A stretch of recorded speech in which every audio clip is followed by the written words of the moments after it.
नमस्कार, मैं हिम्मत सेठ एक बार फिर हाजिर हूँ आपके सामने एक नए विषय को लेकर। दोस्तों, कल के पिछले वीडियो में हमने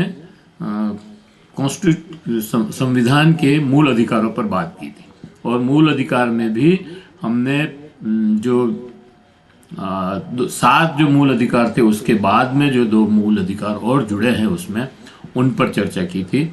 एक है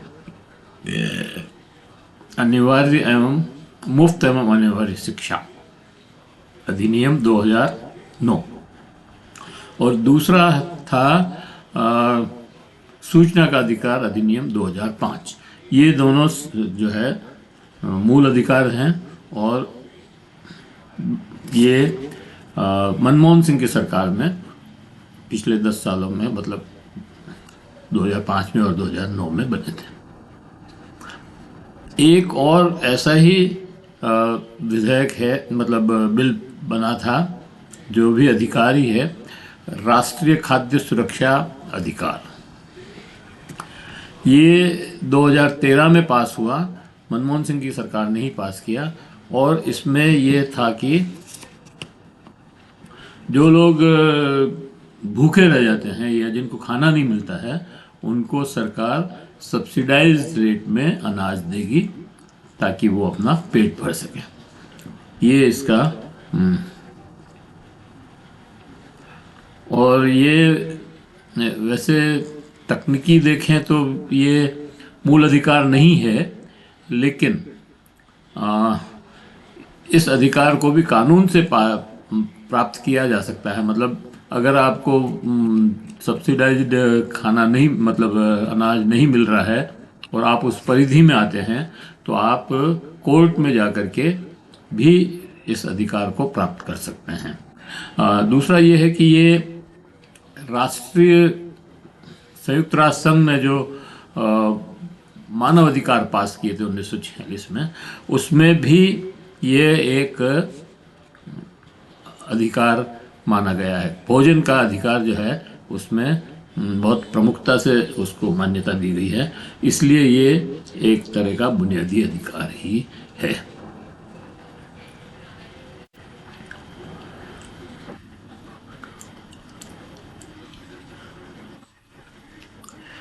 लोगों को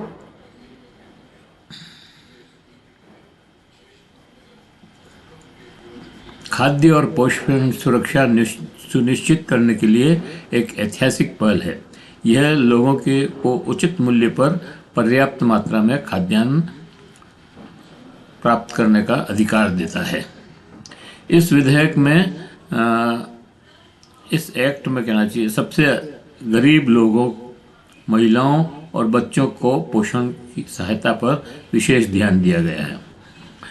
राष्ट्रीय सुरक्षा विधेयक 12 सितंबर 2013 में डॉक्टर मनमोहन सिंह की सरकार ने संसद में पास करवाया था। भोजन का अधिकार वैसे तो संविधान में मूल अधिकार नहीं है, लेकिन संयुक्त राष्ट्र संघ के चार्टर में मानव अधिकारों में, बुनियादी अधिकारों में भोजन का अधिकार भी लिया गया है। वैसे हमारे संविधान में भी गरिमा युक्त जीवन, गरिमापूर्ण जीवन का अधिकार है और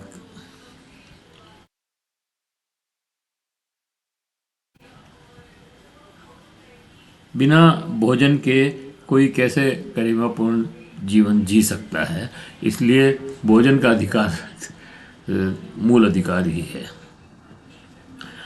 इसके साथ ही ये अधिकार एक कानूनी अधिकार और उचित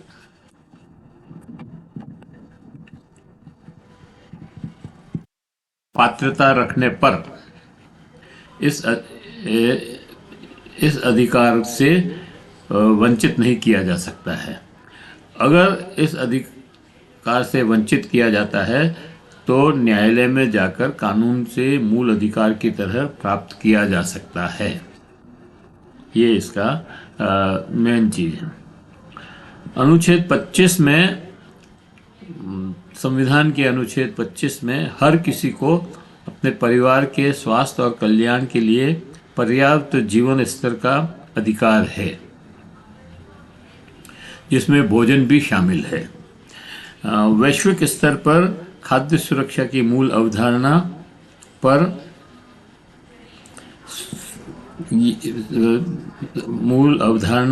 यह सुनिश्चित करता है कि किसी भी लोगों के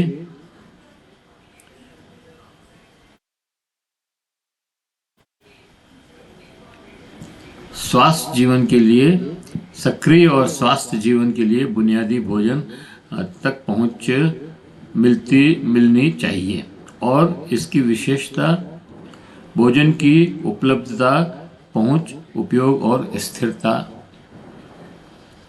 है। यह अधिनियम सभी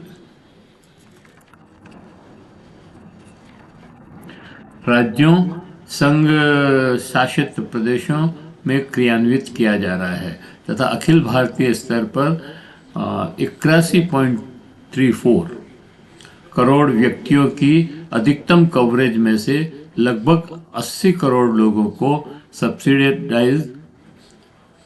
सब्सिडी वाले खाद्यान्न प्राप्त करने के लिए NPSA के अंतर्गत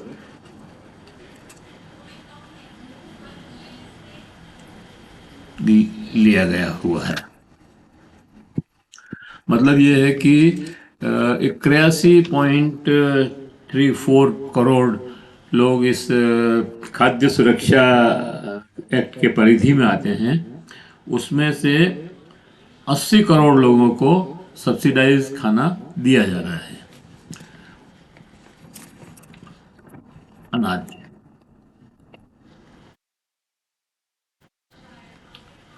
राज्यों में लाभार्थियों की पहचान एक सतत प्रक्रिया है। इसमें गर्भवती महिलाओं और स्तनपान कराने वाली माताओं और 6 महीने से 14 वर्ष की आयु के बच्चों के लिए विशेष प्रावधान किए गए हैं, जिसमें उन्हें एकीकृत बाल विकास सेवा ICDS व्यापक नेटवर्क माध्यम से मुफ्त बेसिक भोजन प्राप्त करने का, पौष्टिक भोजन प्राप्त करने का अधिकार मिलता है। और एकीकृत बाल विकास सेवा ICDS केंद्रों के व्यापक नेटवर्क के माध्यम से योजना के तहत आंगनवाड़ी केंद्रों को कहा जाता है। आंगनवाड़ी के साथ ही मिड डे मील MDM योजना जो स्कूलों में चलती के तहत स्कूलों के माध्यम से 6 वर्ष की आयु कुपोषित बच्चों के लिए उच्च पोषण मापदंड निर्धारित किए गए हैं। गर्भवती महिलाओं को, स्तनपान कराने वाली माताओं को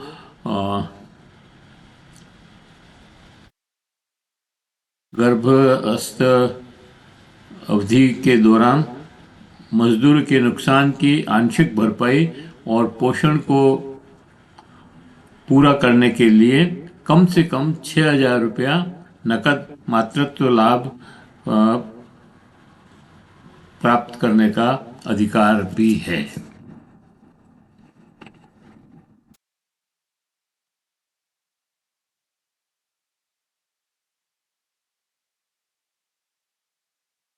NFSA मतलब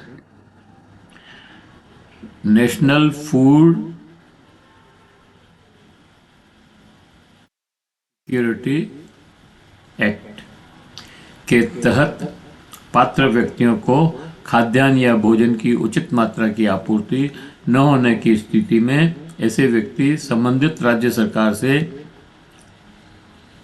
ऐसे समय और तरीके से किया भुगतान प्रत्येक व्यक्ति को ऐसे समय और तरीके से किया जाएगा जैसे कि केंद्र सरकार निर्धारित किया जा सकता है। ये प्रावधान खाद्य सुरक्षा भत्ता नियम 2005 के माध्यम से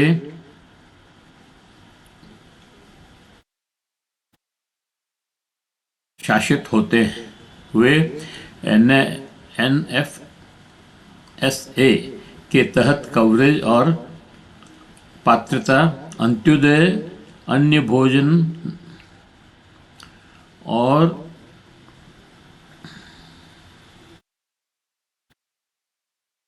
प्रावधानों के वाले परिवारों के तहत 75% ग्रामीण आबादी व 50% शहरी आबादी जो गरीबी में भी सबसे गरीब हैं के प्रति परिवार 35 किलो खाद्यान्न का हकदार है। प्राथमिकता वाले परिवार 5 किलो हर व्यक्ति 5 किलो अनाज हर व्यक्ति हकदार है। NFSA के तहत खाद्यान्न अधिनियम के लागू होने की तिथि 13 जुलाई 2013 से 3 वर्ष की प्रारंभिक अवधि में चावल, गेहूं और मोटे अनाज के लिए क्रमशः 3 रुपये, 2 रुपये और 1 रुपये, चावल 3 रुपया, गेहूं 2 रुपया और मोटा अनाज 1 रुपया के प्रति किलो की रियायती दर पर उपलब्ध कराया जाना था। अब अभी मतलब भारत सरकार या प्रधानमंत्री नरेंद्र मोदी की सरकार जो 80 किलो लोगों को मुफ्त अनाज बांट रही है वो इसी योजना के अंतर्गत है। मतलब कोई नई बात नहीं कर रही है, जो वो बात बढ़ा चढ़ा के रोज बोलते हैं वो ऐसा नहीं है। एक्चुअली ये एक्ट बना हुआ है 2013 का। अगर आप ये भोजन नहीं दें, सिर्फ ये ज़रूर है कि वो जो 3 रुपये, 2 रुपये और 1 रुपया जो कीमत है, जैसे गेहूं 2 रुपये, 5 किलो अनाज 2 रुपये तो 10 रुपये का होता है, वो 10 रुपये ज़रूर कम ले रहे हैं वो। बाकी तो उस एक्ट के अनुसार देना ही है, सब्सिडाइज 2 रुपये किलो में। तो इस बात को समझने की ज़रूरत है कि फूड सिक्योरिटी बिल 2013 में पास हुआ, उसका इम्प्लीमेंटेशन में ये मुफ्त अनाज मिल रहा है। तो ये वीडियो अब यहीं समाप्त करते हैं। मुझे लगता है कि आपको ये वीडियो पसंद आया होगा, और पसंद आया हो तो आप इसको लाइक करें, फॉरवर्ड करें, और अगर आपने अभी तक हमारे चैनल को सब्सक्राइब नहीं किया है तो महावीर समता संदेश यूट्यूब चैनल को सब्सक्राइब कर लें, बेल आइकन दबाना न भूलें। कमेंट बॉक्स में जाएं, कमेंट लिखें, सुझाव दें। आपके कमेंट और सुझाव हमें और बेहतर करने की ओर अग्रसर करेंगे। धन्यवाद। जय भारत, जय हिंद।